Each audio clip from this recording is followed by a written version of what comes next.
Paz y bendición en este nuevo día de reposo.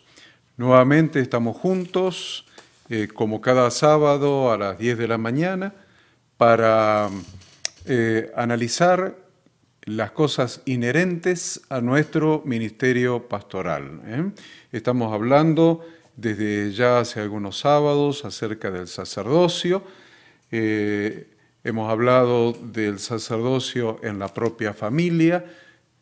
Ese tema lo hemos completado lo más posible y ahora estamos hablando de nuestro sacerdocio dentro de la familia de Dios y finalmente vamos a hablar del sacerdocio, de nuestro sacerdocio hacia el mundo, desarrollado hacia el mundo. Entonces, en este punto donde estamos ahí en el tema de hablar de nuestro sacerdocio hacia la familia de Dios, desarrollado en la familia de Dios, dijimos que no nos queda otra alternativa que comenzar definiendo temas en relación con el liderazgo, porque hemos visto y hemos notado que si no definimos bien el concepto bíblico de liderazgo de la congregación, el concepto pastoral de la congregación, vamos a tener problemas con el resto del funcionamiento de la congregación.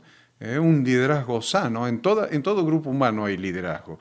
Dijimos sea implícito o explícito, o sea reconocido o no reconocido formalmente, escrito en un papel o no escrito en un papel, aunque sea de hecho siempre hay un liderazgo en todo grupo humano. Y la iglesia de nuestro Dios no se escapa a esa regla general del liderazgo. Entonces, tener un liderazgo sano puede llevarnos al éxito en el cumplimiento del propósito de Dios en la parte de la familia de Dios que nos toca pastorear, que nos toca cubrir, que nos toca cuidar, que nos toca alimentar. Cubrir, acuérdense, el concepto de cobertura pastoral es cuidar y alimentar a la congregación y a eso le anexamos buscar a la oveja perdida. Son las tres funciones pastorales.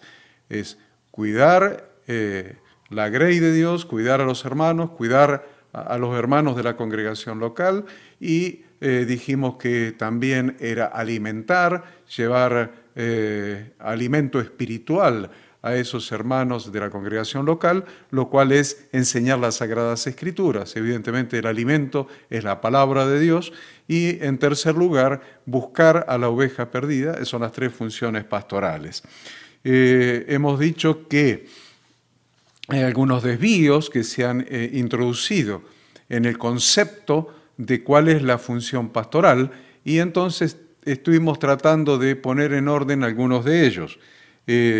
Habíamos dicho que el primero de ellos era que el pastor, por ser el ungido de Dios, tiene que él defender su propia investidura sacerdotal. De eso ya hemos hablado en alguna sesión anterior. También hemos hablado de que el pastor es el ungido de Yahweh, el ungido de Dios, y él es quien manda y todos deben obedecerlo ciegamente. Es el segundo gran defecto que hemos encontrado. Le hemos llamado fallas en el funcionamiento del liderazgo. La tercera falla, el tercer problema que encontramos en el funcionamiento del liderazgo, que se aparta, porque no estamos hablando de fallas en una concepción psicológica, sociológica o de liderazgo institucional. Estamos hablando de cosas que se apartan de lo prescripto por las Sagradas Escrituras. Estamos hablando de cosas que se apartan del orden de Dios. Entonces, en tercer lugar, hemos mencionado que la congregación no está funcionando con un pastorado plural bíblico y hemos establecido que, según las Escrituras, el pastorado de la congregación local debe ser plural, o sea, debe ser de varios ancianos, de varios pastores que lleven adelante el liderazgo de la iglesia local. Hemos hablado de que naturalmente en el grupo de ancianos o grupo de pastores locales siempre se va a dar un liderazgo que sobresalga, alguien que sobresalga entre ellos, que es quien Dios le dio la visión para plantar, para fundar, para llevar adelante ese ministerio, esa iglesia local. Bueno, a ellos le llamamos el pastor principal y al resto le llamamos los copastores. Entonces, también hemos hablado de que el otro gran defecto que hemos encontrado, la otra gran falla en relación con las Sagradas Escrituras, es que el pastor llega a ser un empleado, llega a ser un asalariado de la congregación. Entonces, hemos visto justamente el sábado pasado todos los problemas que genera, que origina el hecho de que el pastor se considere un pastor profesional asalariado de la congregación local, un empleado, digamos, ¿no es cierto? Hoy nos toca hablar un poquito acerca de que a raíz de todo este esquema erróneo que hemos delineado, muchas veces los miembros de la congregación no se sienten responsables de la edificación del cuerpo de Cristo. Ellos mismos no se sienten responsables. Sienten que la responsabilidad es del pastor, para eso cobra su salario, entonces sí cobra que trabaje. Fíjense qué interesante cómo se vuelve en contra muchas veces alguna de los desvíos. Siempre los desvíos tienen consecuencias. Los desvíos tienen consecuencias negativas, con toda seguridad. Entonces se llega a este punto 5, en que los miembros de la congregación local no se sienten responsables de la edificación del cuerpo, porque un solo pastor ha monopolizado todas las funciones y todas las responsabilidades. Y esto es casi irrazonable, porque si alguien tiene que justificar su salario, entonces va a tratar de hacer todas las actividades necesarias para que su salario sea justificado, para que su salario tenga una correspondencia. Entonces, si el pastor dice, tengo que justificar mi salario, entonces yo soy el que oro, yo soy el que bendigo, yo soy el que profetizo, yo soy el que hablo en lengua, yo que soy el que tengo el don de sanidad, tengo interpretación de lengua, yo soy, está monopolizando el funcionamiento de todos los miembros de la congregación. Entonces se produce el espectáculo tipo teatral. Hay un escenario y hay una persona que está realizando todas las actividades, y ahí está el público presenciando y juzgando las actividades que realiza esa única persona. Entonces, fíjense que muchas veces los pastores tenemos el problema de que nos sentimos juzgados por la gente, nos sentimos juzgados por los miembros, y más, ellos a veces nos juzgan y empiezan los rumores, los comentarios, los juicios se empiezan a comentar, se empiezan a difundir, y nosotros nos sentimos muy mal por eso. Ahora, nosotros nos hemos puesto en la posición de ser juzgados porque nos hemos subido a un escenario y hemos monopolizado y hacemos todas las actividades que le corresponden a ellos, las estamos haciendo nosotros, y ellos son meros espectadores de nuestro accionar, de nuestras actividades, de lo que hacemos, de lo que decimos. Entonces, lógicamente, los espectadores juzgan lo que ven, juzgan el espectáculo que se les está dando, porque un espectador ve un espectáculo. Entonces, esa figura, esa figura de teatro griego, de escenario con un espectáculo montado acá arriba, y todo sillas o bancos o bancas mirando hacia adelante, viendo el escenario y viendo el espectáculo montado sobre el escenario, es realmente algo totalmente antibíblico. ¿Por qué? Porque bíblicamente los miembros del cuerpo, todos los miembros del cuerpo son responsables de la edificación mutua. Todos son responsables de la edificación del cuerpo.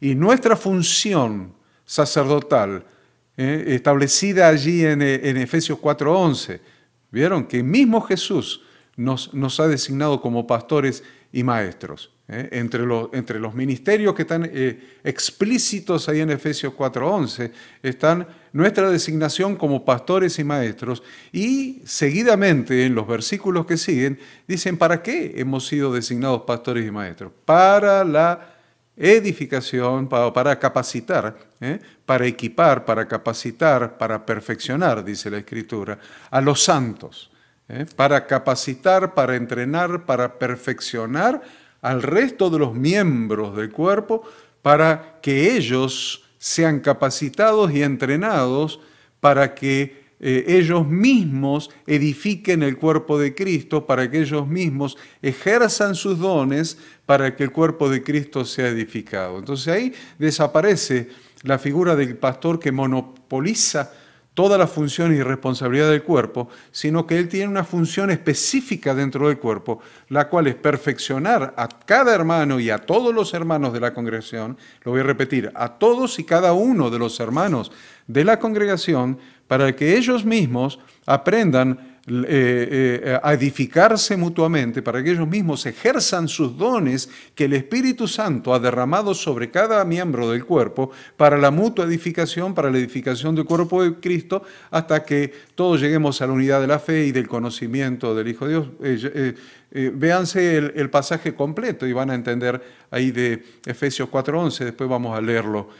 Si nos llega a dar el tiempo, vamos a leerlo también para que quede registrado, para que ustedes lo escuchen y quede grabado para los que vuelven a revisar la enseñanza. Lo concreto es que cuando los miembros no se sienten responsables de la edificación del cuerpo de Cristo, ahí estamos en un gran problema. Porque la iglesia de Dios no es un montón de piedras individuales y aisladas. No es un montón de ladrillos individuales aislados, no es un montón de piedras individuales aisladas. En cambio, la iglesia de Dios es un templo que está siendo edificado conjuntamente. Tomen esto, la iglesia de Dios es un templo que está siendo edificado conjuntamente, ya que en Jesucristo todos nosotros hemos sido cortados de la misma roca para venir a ser piedras vivas individuales a fin de edificar una casa espiritual. Cada uno piedra viva, de manera individual, ¿cierto? Como individualmente hemos sido añadidos al conjunto, porque en definitiva lo que importa para el Señor es el conjunto. Se lo dijo Jesús a Pedro. Cuando Pedro hizo la confesión, tú eres el Cristo, el Hijo del Dios viviente. Bien has dicho, Pedro. No te lo reveló carne ni sangre, sino mi Padre que está en los cielos. Y tú eres Pedro. Y sobre esta roca yo voy a edificar mi iglesia. Yo voy a edificar mi iglesia. Ahí tenemos un concepto fundamental. Jesús edifica su iglesia. Jesús no edifica individualidades separadas, no edifica individualidades separadas. Jesús vino a edificar su iglesia y eso lo vemos también en el libro de los Hechos de los Apóstoles, cuando el apóstol Pablo se está despidiendo de los ancianos de Éfeso, allí en Mileto, y él le dice que Jesús, Cristo, entregó o dio su sangre por la iglesia. El concepto de conjunto, el concepto de iglesia, el concepto de cuerpo, el concepto de templo en su conjunto formado por piedras vivas, el conjunto es el concepto bíblico del Nuevo Testamento.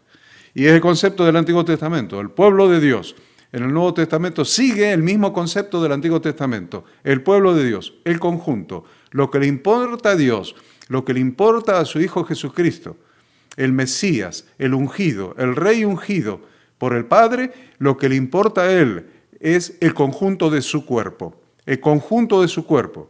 Miren, yo puedo ser un miembro del cuerpo a lo mejor importante, el dedo meñique de la mano derecha, qué miembro importante. Sin embargo, yo no soy importante por mí mismo, sino soy importante funcionando dentro del cuerpo, integrado al cuerpo. Este dedo es importante si pertenece al cuerpo. Si este dedo está solito por allí, está en un frasco con formol para que no se descomponga, y aunque no se descomponga, no es importante porque está fuera del cuerpo. Todo miembro es importante cuando está en el cuerpo, y para Dios cada miembro es importante dentro del cuerpo, y para Jesucristo, que estamos hablando de su propio cuerpo, cada miembro es importante dentro del propio cuerpo. Cuando los miembros se salen del cuerpo, entonces pierden esa importancia fundamental. ¿Por qué? Porque dejan de funcionar en el cuerpo para beneficio del cuerpo.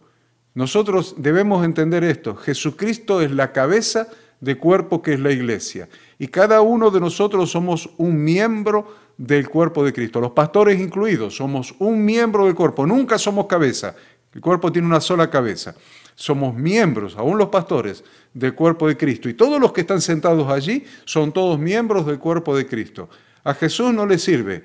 Si el miembro está separado del cuerpo, o sea, está afuera de la congregación, no le sirve. Ahora, si está dentro de la congregación y no cumple su función, tampoco le sirve. Porque su función es edificar el cuerpo en conjunto, la de todos.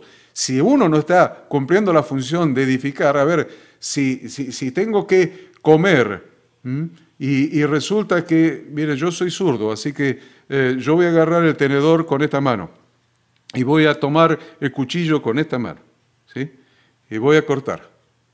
Ahora, resulta que esta mano que está dentro del cuerpo, miren, no está separado, está acá dentro del cuerpo, no quiere cumplir su función dentro del cuerpo y dice, yo no quiero tomar el tenedor, ¿qué hago con el cuchillo solo? ¿Cómo corto el alimento que voy a ingerir? No puedo cortarlo, con una sola mano no puedo, porque esta mano no quiere cumplir la función dentro del cuerpo. Y es así cuando los miembros del cuerpo no cumplen la función dentro del cuerpo. Por esto decimos que el mero amontonamiento de una gran cantidad de ladrillos en un lugar, 10.000 ladrillos, 50.000 ladrillos, 100.000 ladrillos, lo que ustedes quieran, no hace un edificio. Amontonar materiales de construcción no constituye un edificio. Amontonar ladrillos no constituye un edificio. El edificio que Dios está procurando obtener para su morada, miren que no estamos hablando de poca cosa, estamos hablando de un edificio que Dios está procurando obtener para su propia morada, se forma solamente cuando cada piedra viva queda apropiadamente ajustada a las otras piedras vivas y queda inseparable, es inseparable de esas piedras. Le voy a decir de otra manera, inseparablemente unida. Tome, Adrián, que está tomando nota. Cada piedra queda inseparablemente unida a las otras piedras vivas. Ahí formamos un edificio. Ahí formamos el templo espiritual para morada de Dios por el Espíritu. La Biblia enfatiza muy enérgicamente el hecho de que solamente podemos vivir la vida cristiana cuando vivimos en una interdependencia, en una íntima comunión con otros creyentes. La única manera de vivir la vida cristiana es la comunión y la interdependencia con los otros creyentes. No hay otra manera de vivir la vida cristiana. Yo no puedo ser cristiano sin congregarme. No puedo ser cristiano sin congregarme, porque Jesús no vino a salvar personas que oran en su casa y leen la Biblia en su casa. Vino a salvar su iglesia. Jesús vino a salvar su iglesia, dio su vida por su iglesia y está edificando su iglesia. A mí, Horacio Corneli, individualmente, en mi casa, sin congregarme, sin pertenecer a un cuerpo, sin pertenecer a una congregación local, sin congregarme, sin pertenecer a una familia de Dios, a la iglesia, sin juntarme, en mi casa solito, Jesús no me vino a salvar, vino a salvar a su cuerpo y eso es algo que hay que tener mucho cuidado y hay que tenerlo en cuenta. Por eso la palabra de Dios dice que no hay que dejarse de congregar como algunos tienen por costumbre. ¿Por qué? Porque en la congregación nos alentamos mutuamente, nos edificamos mutuamente y construimos juntamente el templo formado por piedras vivas para morada de Dios por el Espíritu. Entonces, cuando llegamos a entender que todo el Nuevo Testamento fue escrito en el contexto de una comunidad, entonces empezamos a entender las instrucciones de Dios contenidas en el Nuevo Testamento para nosotros como sacerdotes de Dios. ¿Vieron cómo llegamos al sacerdocio? Cuando entendemos que el Nuevo Testamento está escrito para una comunidad, no para una individualidad, empezamos a entender realmente las instrucciones de Dios para nuestro ejercicio sacerdotal dentro de la iglesia. El funcionamiento bíblico de la iglesia se basa fundamentalmente en el ejercicio de los dones que el Espíritu Santo repartió entre los miembros del cuerpo de Cristo. Si bien en la Biblia existen varios tipos de reuniones en los que los cristianos primitivos se juntaban, reuniones de oración, reuniones evangelísticas, reuniones ministeriales, reuniones de estudio bíblico o discipulado, reuniones apostólicas, concilios eclesiásticos como el concilio del año 50 de Jerusalén, usted lo tiene en la Biblia, lo tiene en Hechos de los Apóstoles, etc. Reuniones diversas en que los discípulos se juntaban, pero la reunión congregacional es esa que nosotros llamamos la reunión de los discípulos, la reunión de los miembros del cuerpo de Cristo, la reunión de las piedras vivas. Esa reunión congregacional es la reunión especial que describe 1 Corintios desde los capítulos 11 hasta el capítulo 14. Del 11 al 14 de 1 Corintios. Queda muy claro si leemos estos capítulos de 1 Corintios que la reunión congregacional era una reunión de los discípulos, no era una reunión abierta al público, no era una reunión para invitar gente inconversa. Para invitar gente inconversa, ya vamos a ver, tenemos la reunión general abierta al público. Usted hace una reunión el domingo a la tarde, general abierta al público, donde invita a gente para que venga a escuchar la palabra. Esa es la reunión general abierta al público. La hace el domingo a la mañana, tiene 2 servicios, domingo a la mañana, domingo a la tarde. La hace el sábado a la tarde, la hace un día de semana. No interesa. El tema no interesa en qué momento usted la hace. Ahí tiene una reunión general abierta al público. Pero yo estoy hablando de la reunión congregacional. La reunión congregacional es una reunión de los creyentes. Accidentalmente o excepcionalmente podía haber gente que no era creyente y eso era una excepción. En 1 Corintios 14, ya que mencionamos del 11 al 14, se describe esta excepción. Dice, si pues toda la iglesia se reúne en un solo lugar y todos hablan en lenguas y entran indoctos o incrédulos, ¿ven? Está la posibilidad remota, la excepción. Si hacen esto y sucede que entran indoctos o incrédulos, no dirán que estáis locos, pero si todos profetizan y llega a entrar, y entra algún incrédulo o indocto, por todos es convencido, por todos es juzgado. Lo oculto de su corazón se hace manifiesto, y así, postrándose sobre el rostro, adorará a Dios, declarando que verdaderamente Dios está entre vosotros. Así que no tenemos más argumento en contra de que la reunión congregacional es solamente de los creyentes. Entonces, ¿cuál es el propósito principal de que se junten los creyentes en una reunión congregacional? ¿Cuál es el propósito principal de que se junten los creyentes en una reunión congregacional? Entonces, el propósito principal, edificación y exhortación mutua. Mutua edificación y exhortación mutua. ¿Qué es exhortación? Animarse, transmitirse fe a partir de la palabra, estimularse a seguir adelante hacia la meta. Vamos adelante, no desfallezcas, no decaiga tu fe, no decaiga tu ánimo. La palabra de Dios dice esto y nos estimulamos con la palabra y nos estimulamos. Eso es exhortarse mutuamente. Entonces la edificación mutua y la exhortación mutua era el propósito. Se los voy a referir con escrituras. 1 Corintios 14, 26 dice, ¿qué hay pues, hermanos? Cuando os reunís, cada uno de vosotros tiene salmo, tiene doctrina, tiene lengua, tiene revelación, tiene interpretación. Hágase todo para edificación. ¿Ve? ¿Para qué se hay que hacer todo?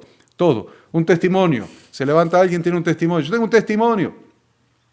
Y empieza con el testimonio, porque yo cuando me levanté pensé en esto, entonces yo me arrodillé y oré, y entonces yo recibí una revelación, entonces yo fui a la casa de mi amiga y yo le dije, y yo le puse la mano encima, y yo. Ese es un testimonio que no edifica a nadie, no edifica a nadie, es un testimonio centrado en el yo, en el ego. Entonces, el testimonio tiene que dar gloria a Dios y tiene que edificar a los hermanos. Todo, hágase todo, lo leímos recién, ¿no es cierto? En 1 Corintios 14, 26.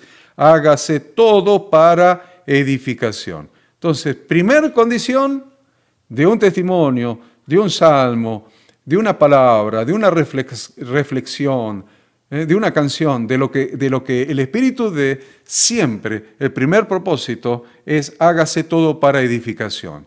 Das un testimonio, tenés que procurar que lo que estás contando le sirva a alguien que está pasando por la misma situación y el Señor obró en tu vida, obró en esa situación y le puede servir a otra persona para infundirle fe en la misma dirección. Entonces, el testimonio siempre es para edificación. Y el testimonio, yo les decía, para edificación y para la gloria de Dios, o sea, edificación del cuerpo y gloria de Dios, y no edificación mía y gloria para mí. ¿Está claro eso? Creo que está claro. Hebreos 10, 24 y 25 dice, y considerémonos unos a otros para estimularnos al amor. ¿Se dan cuenta? Considerémonos unos a otros para estimularnos al amor, o sea, eso es exhortación mutua, y a las buenas obras. Nos estimulamos, nos exhortamos mutuamente, nos estimulamos al amor, a las buenas obras, no dejando de congregarnos, como algunos tienen por costumbre, sino exhortándonos, y tanto más cuando veáis que aquel día se acerca. Así que sigamos lo que contribuye a la paz y a la mutua edificación. Ahí tienen Romanos 14, 19, dice eso. Sigamos lo que contribuye a la paz y a la mutua edificación. Y 1 Tesalonicenses 5, 11 dice, por lo cual animaos unos a otros, ahí tienen otra vez exhortación mutua, animaos unos a otros y edificaos unos a otros, así como lo hacéis. Ahí, con estos 4 textos, tengo muchos más, pero con esto solamente queda claro el propósito de la reunión, que es entonces la mutua edificación y el ánimo mutuo, o sea, la exhortación mutua. Entonces, vemos que en la reunión que encontramos, la reunión eclesial, la reunión congregacional que encontramos en el Nuevo Testamento, fue diseñada por Dios para permitir que todo miembro de la congregación participe en la edificación del cuerpo como un todo.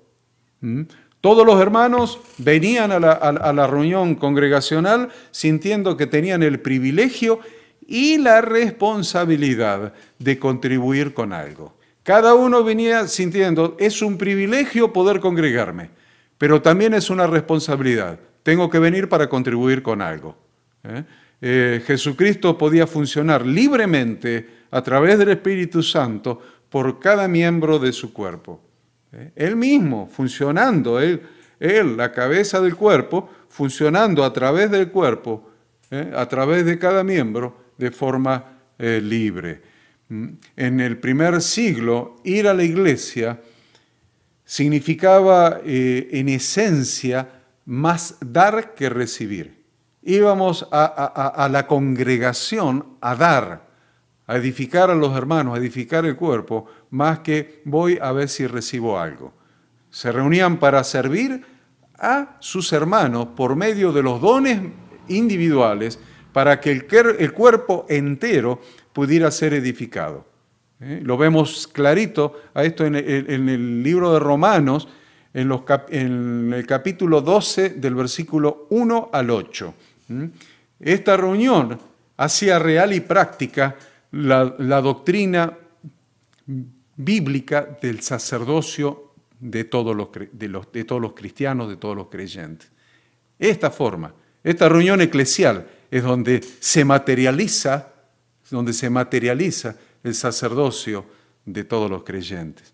La reunión eclesial, entonces, concluyendo, del Nuevo Testamento, fue diseñada por Dios para que cumpla su propósito eterno, y el propósito eterno de Dios es formar a Jesucristo en un grupo de personas y hacerlos llegar a su plena estatura. Y es lo que les decía antes, que les iba a referir Efesios 4:11 en adelante. Miren, dice que el mismo Señor Jesucristo constituyó a unos apóstoles, a otros profetas, a otros evangelistas, a otros pastores y maestros, a fin de perfeccionar a los santos para la obra del ministerio. Ahí tiene el propósito.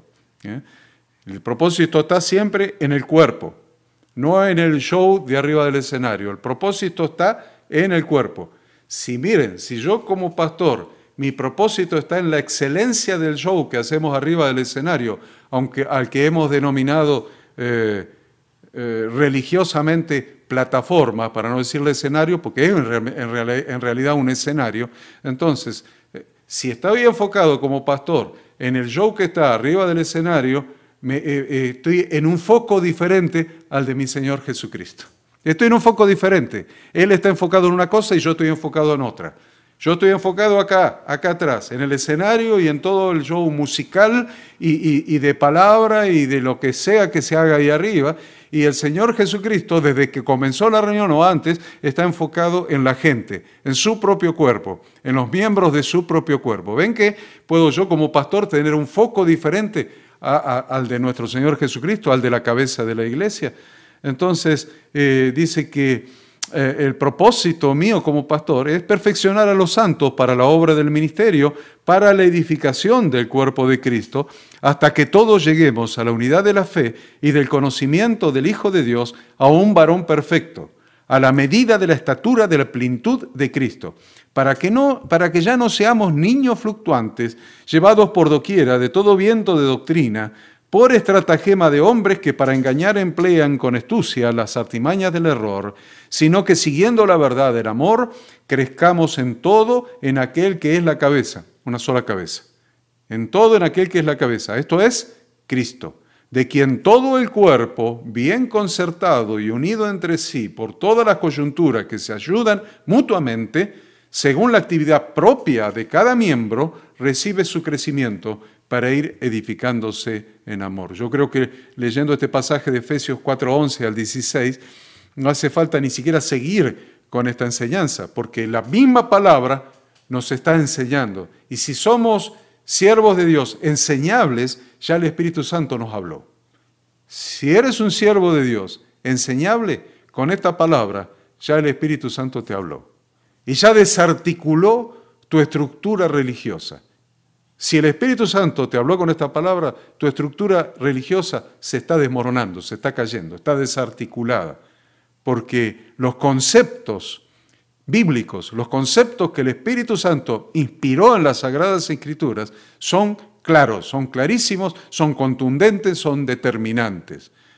Resulta muy significativo que la palabra griega eclesía, que se traduce como iglesia, quiere decir literalmente congregación y proviene del término hebreo kehilá. Esto engrana perfectamente con el concepto dominante que prevalece en los escritos del Nuevo Testamento, de que la iglesia es Jesucristo en una expresión corporativa. ¿Qué quiere decir? Que la iglesia es el cuerpo de Cristo, el cuerpo. Entonces, ¿qué es? Jesucristo expresado corporalmente. La iglesia es Jesucristo expresado corporalmente. Por eso somos responsables de su edificación.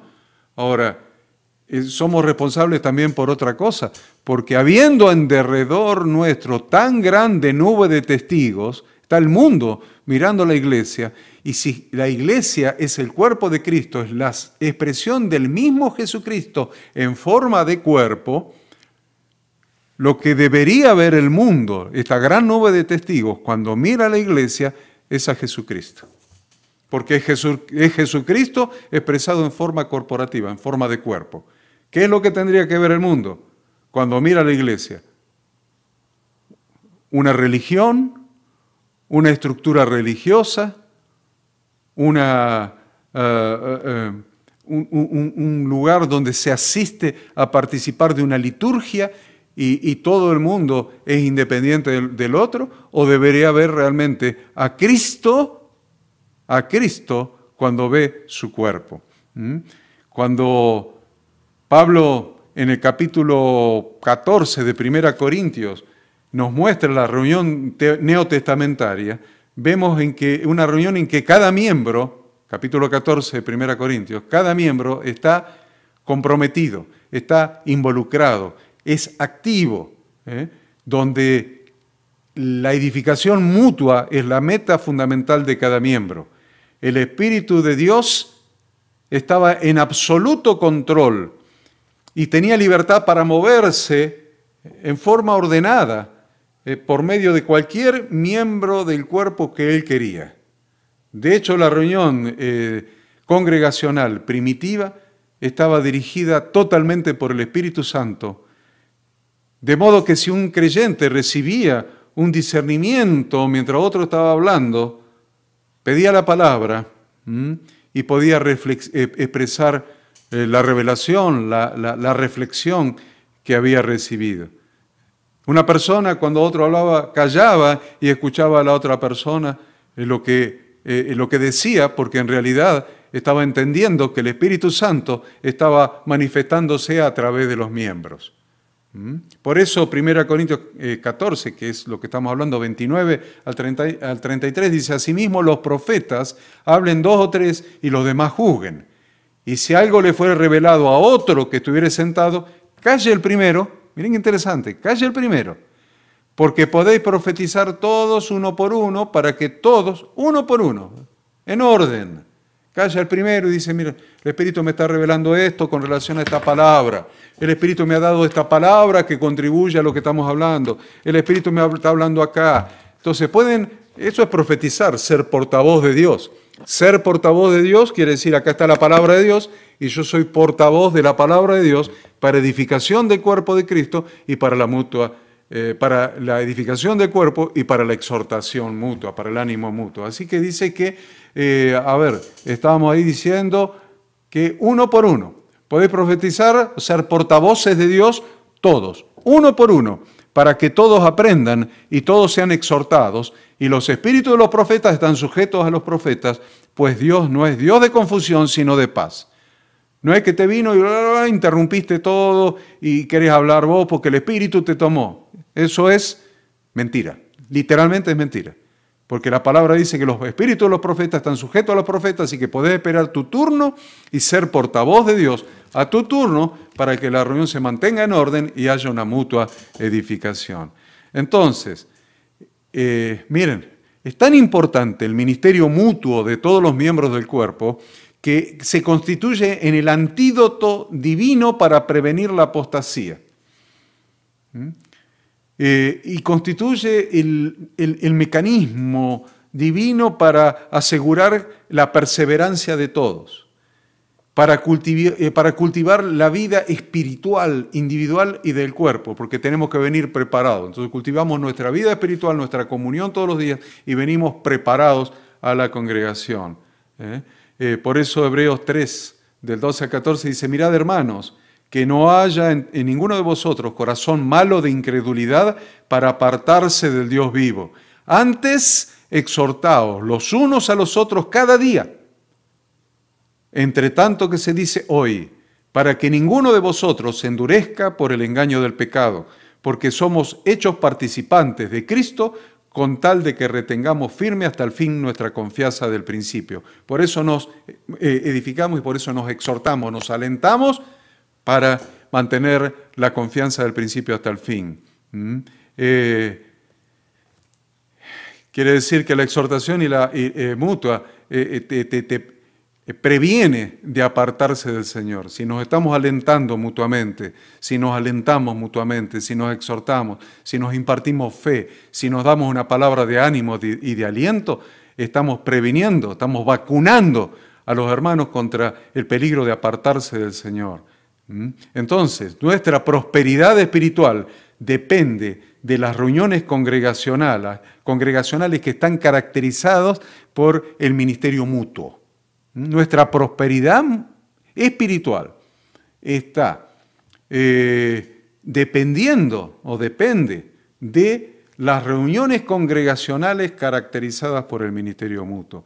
Las reuniones de la iglesia, de la congregación, están diseñadas especialmente para que cada cristiano ejerza sus dones. Hemos leído, considerémonos unos a otros para estimularnos al amor y a las buenas obras, etc. Hebreos 10, 24 al 27. Me estoy apurando un poquito.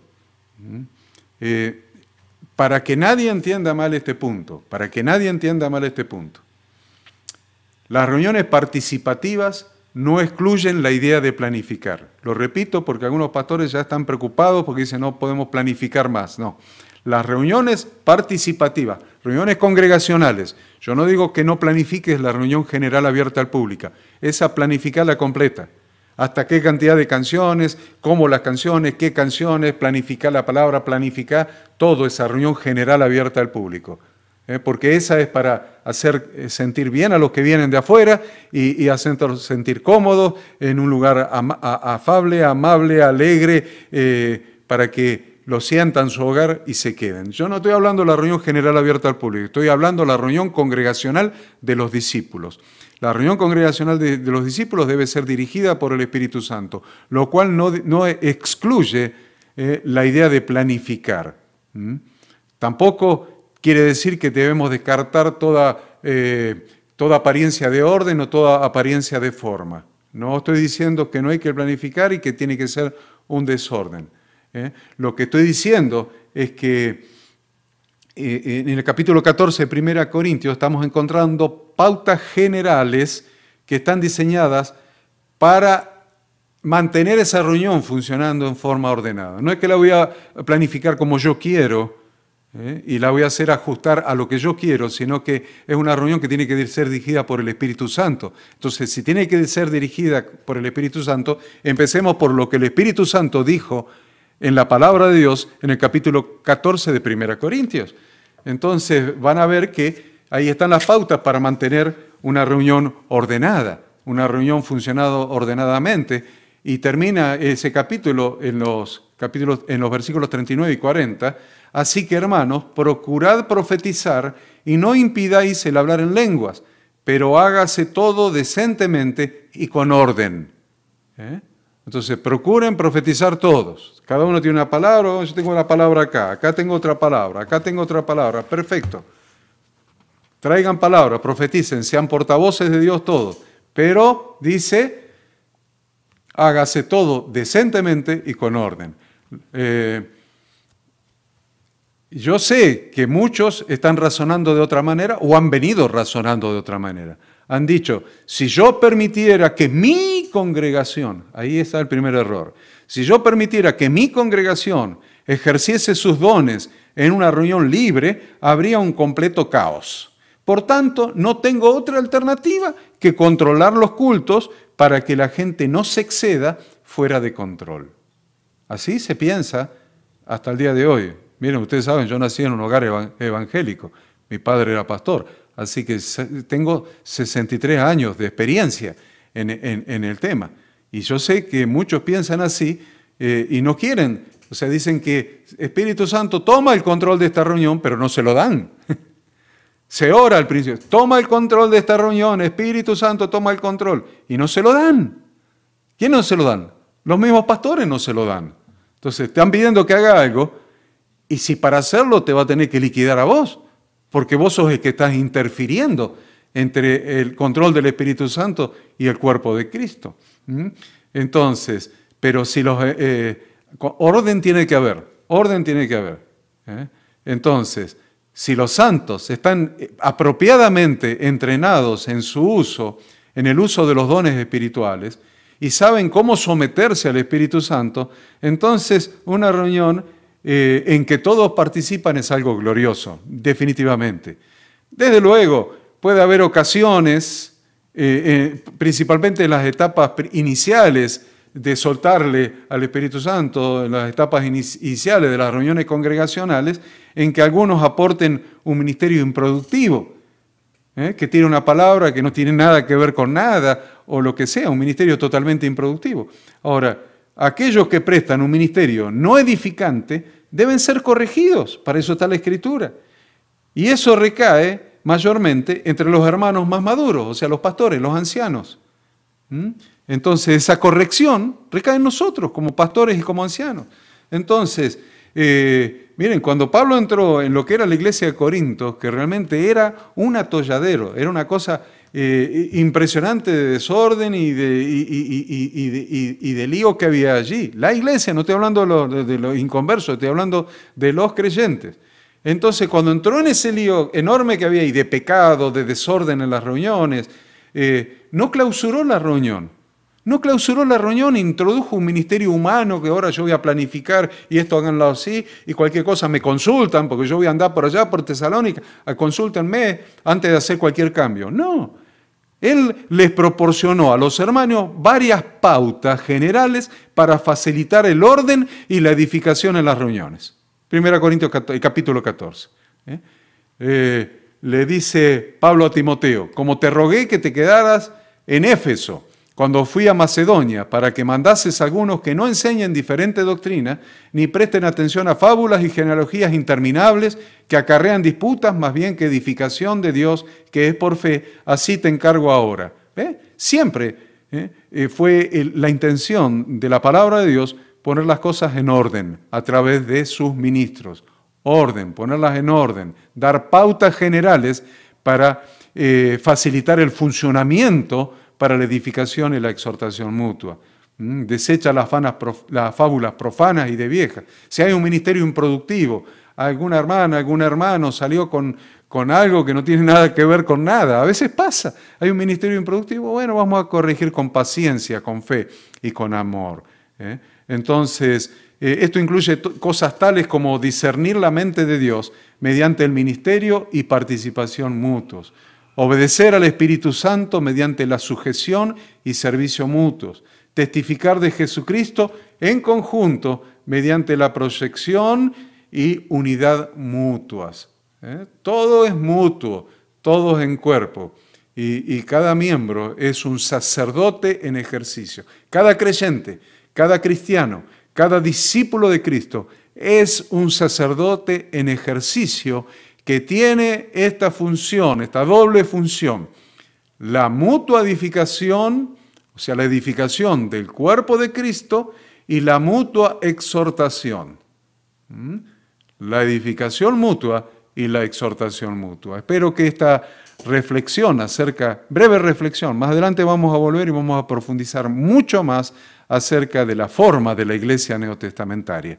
Pero esta es una introducción para que ustedes vean como ministros de Dios que deben dejar al Espíritu Santo moverse con libertad en el cuerpo de Cristo, en la reunión congregacional, en la de los discípulos, dejar mover con libertad al Espíritu Santo y dejar que la cabeza, que es Cristo, se manifieste a través de sus miembros, que son miembros de Él, del cuerpo de Cristo, para la mutua edificación, la exhortación mutua, para el crecimiento de ese cuerpo hasta que lleguemos a la estatura de la plenitud de Cristo.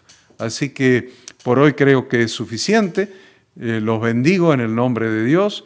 Tengan paz, tengan bendición, que la luz del Espíritu Santo resplandezca en sus corazones para hacer los cambios que sean necesarios en función de la revelación de la palabra de Dios. A medida que la palabra de Dios se va haciendo revelación en nuestro corazón, que el Espíritu Santo les dé la luz, la sabiduría, el discernimiento para hacer los cambios necesarios para ajustarnos a su instrucción. Dios los bendiga, tengan paz. Amén.